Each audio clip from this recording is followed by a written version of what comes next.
Olá, boa tarde. Hoje é segunda-feira, 30 de novembro. O Senado Notícias está no ar.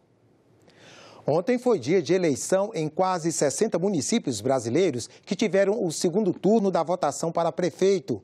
Confira agora os prefeitos das capitais das regiões Sudeste e Sul que foram definidos nesse domingo.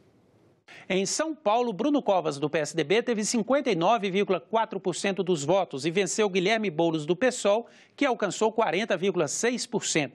No Rio de Janeiro, o vencedor foi Eduardo Paes, do Democratas. Ele teve 64,1% dos votos e venceu Crivella, do Republicanos, que teve 35,9%. Em Vitória, capital do Espírito Santo, o vencedor foi o delegado Pasolini, do Republicanos, que teve 58,5% dos votos. João Coser, do PT, alcançou 41,5%. E em Porto Alegre, capital do Rio Grande do Sul, o novo prefeito é Sebastião Melo, do MDB, que teve 54,6% dos votos e venceu Manuela Dávila, do PCdoB, que alcançou 45,4% dos votos. E agora os prefeitos de capitais nordestinas eleitos nesse segundo turno. Em Maceió, capital de Alagoas, venceu João Henrique Caldas, do PSB, que teve 58,6% dos votos e derrotou Alfredo Gaspar, do MDB, com 41,4%. Em Fortaleza, a capital do Ceará, Sarto, do PDT, foi eleito prefeito, com 51,7%. Ele derrotou o capitão Wagner, do PROS, que teve 48,3% dos votos. São Luís, capital do Maranhão, elegeu Eduardo Braide, do Podemos, com 55,5% dos votos. Ele derrotou Duarte, do Republicanos, que teve 44,5% dos votos. Em João Pessoa, capital da Paraíba, foi eleito Cícero Lucena, do PP, com 53,2% dos votos. Veio logo atrás Nilvan Ferreira, do MDB, com 46,8% dos votos. Recife, capital de Pernambuco, já tem um novo prefeito, João Campos, do PSB, com 56,3% dos votos, derrotou Marília Reis, do PT, que chegou a 43,7% dos votos. Em Teresina, capital do Piauí, o eleito é Doutor Pessoa, do MDB, com 62,3% dos votos. Ele venceu Kleber Montezuma, do PSDB, que teve 37,7% dos votos. E em Aracaju, capital de Sergipe, foi reeleito Edivaldo, do PDT, que teve 57,9% dos votos e venceu a delegada Daniele, do Cidadania, que chegou a 42,1%. E agora você confere os prefeitos eleitos nesse domingo nas capitais das regiões Norte e Centro-Oeste. Em Manaus, Davi Almeida, do Avante, é o vencedor. Ele teve 51,3% dos votos. Amazonino Mendes, do Podemos, teve 48,7%. Em Belém, capital do Pará, o vencedor foi Edmilson Rodrigues, do PSOL, que teve 51,8% e derrotou o delegado Eguchi, do Patriota, que teve 48,2% dos votos. Em Rio Branco, capital do Acre, o vencedor foi Tião Bocalon. Com 89% dos votos apurados, ele chegou a 62% e derrotou a atual prefeita Socorro Neri, do PSB, que teve 38% dos votos. Em Porto Velho, capital de Rondônia, a população elegeu Hildon Chaves, do PSDB. Com 54,5% dos votos, ele derrotou Cristiane Lopes, do PP, que chegou a 45,6%. Em Boa Vista, capital de Roraima, o eleito foi Arthur Henrique, do MDB, que teve 85,4% dos votos e derrotou Otaci, do Solidariedade, que teve 14,7%. Em Goiânia, capital de Goiás, o eleito foi Maguito Vilela, do MDB, com 52,6% dos votos. Ele venceu Vanderlan Cardoso, do PSD, que chegou a 47,4% dos votos. Em Cuiabá, capital do Mato Grosso, a população reelegeu o prefeito Emanuel Pinheiro, do MDB, que teve 51,2% dos votos e derrotou Abílio, do Podemos, que chegou a 48,9%. O Senado pode votar um projeto de lei do senador Fabiano Contarato que proíbe a indicação de parentes como suplentes nas chapas que concorrem a uma vaga de senador.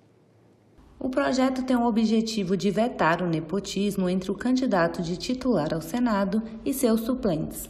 O ato do nepotismo significa privilegiar familiares, muitas vezes em detrimento de uma pessoa mais qualificada, na indicação, nomeação ou elevação de cargo público. Esse assunto foi discutido recentemente quando da indicação do deputado Eduardo Bolsonaro para assumir o cargo de embaixador do Brasil em Washington. E agora o assunto volta à agenda política com o afastamento do senador Chico Rodrigues e com o filho dele assumindo essa posição que ficou vaga. Com medo de, eventualmente, um candidato ao Senado ser traído pelo seu suplente, ter uma tentativa de cassação do seu mandato, muitos senadores e senadoras acabam colocando como suplentes seus familiares. De acordo com a proposta, não podem ser eleitos como suplentes de senador o cônjuge do candidato, seu companheiro e parentes em linha reta, colateral ou por afinidade até o 3º grau, ou seja, filhos, irmãos, tios, sobrinhos, avós, bisavós, netos e bisnetos. O fim do relacionamento, como nos casos de divórcio, não invalida a regra. O objetivo com isso é preservar os interesses do Estado e da sociedade. Isso por uma razão muito simples. Quando uma pessoa que não tem a devida qualificação técnica ocupa um cargo público, quem sai perdendo é o Estado porque se torna ineficiente e quem sai perdendo é a sociedade porque deixa de receber um correto serviço público, uma correta prestação de serviço público. O Supremo Tribunal Federal firmou o entendimento que o nepotismo viola os princípios da impessoalidade, da moralidade, esses princípios importantíssimos trazidos pela Constituição e também colocados nos poderes. Então, os 3 poderes devem obedecer os princípios da administração pública. E, por isso, o próprio Supremo Tribunal Federal editou a súmula vinculante número 13. Essa súmula é importantíssima porque impede a prática do nepotismo. Eu vejo que esse projeto de lei é um projeto interessante, é um projeto que merece ser debatido no Senado e que, a meu ver, ele está condizente com o que diz a própria Constituição e o que já disse o próprio Supremo Tribunal Federal em sede de até editar a súmula vinculante número 13. 3 de dezembro é o Dia Internacional da Pessoa com Deficiência. Este ano, o Senado comemora a data com a campanha Capacitismo Não Tem Vez. E você sabe o que é capacitismo? A partir de hoje, a TV Senado vai exibir uma série de reportagens para desvendar um pouco esse conceito e falar sobre como o capacitismo afeta a vida de milhões de pessoas com deficiência, seja no mercado de trabalho, na escola ou na vida pessoal. Oi, meu nome é Sávia Trindade Lobato e tenho 24 anos. Tenho deficiência visual total desde os 14 anos. Eu chamo Kalina Sampaio, tenho 28 anos e há 5 anos atrás eu sofri um acidente de carro e eu fiquei tetraplégica. Fui atingido por uma bala perdida, me tornando paraplégico, precisando de uma cadeira de rodas para me locomover.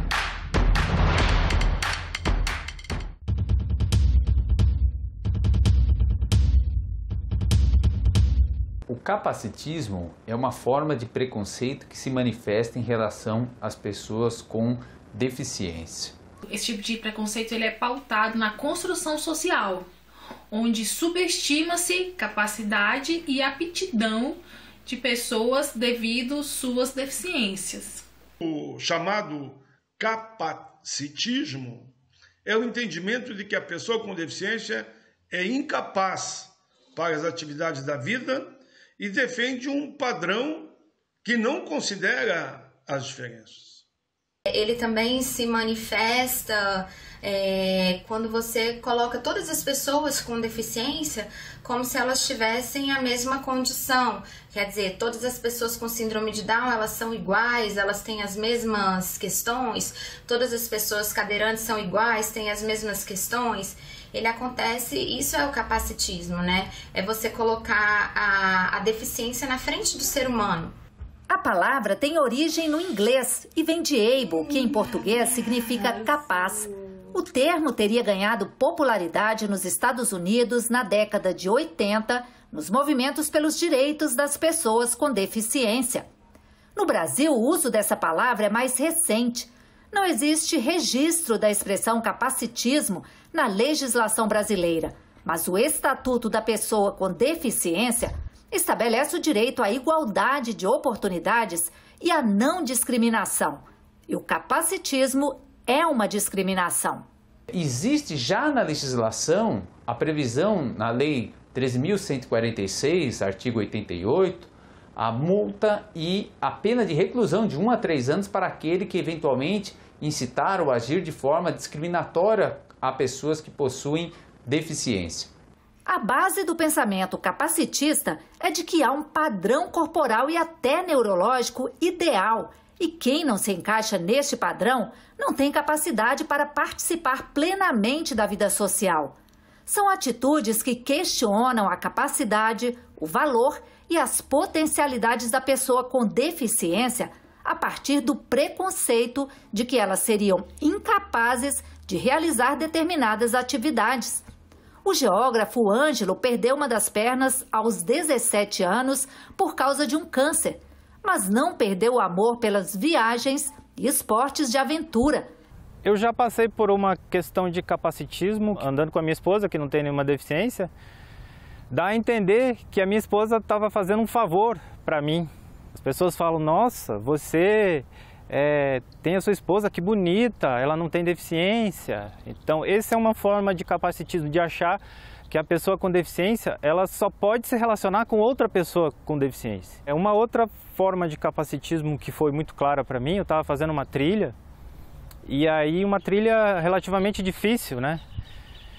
E aí eu encontrei uma pessoa e ela falou para mim, nossa, você desceu de helicóptero aqui? Eu falei, não, eu vim com uma perna só mesmo.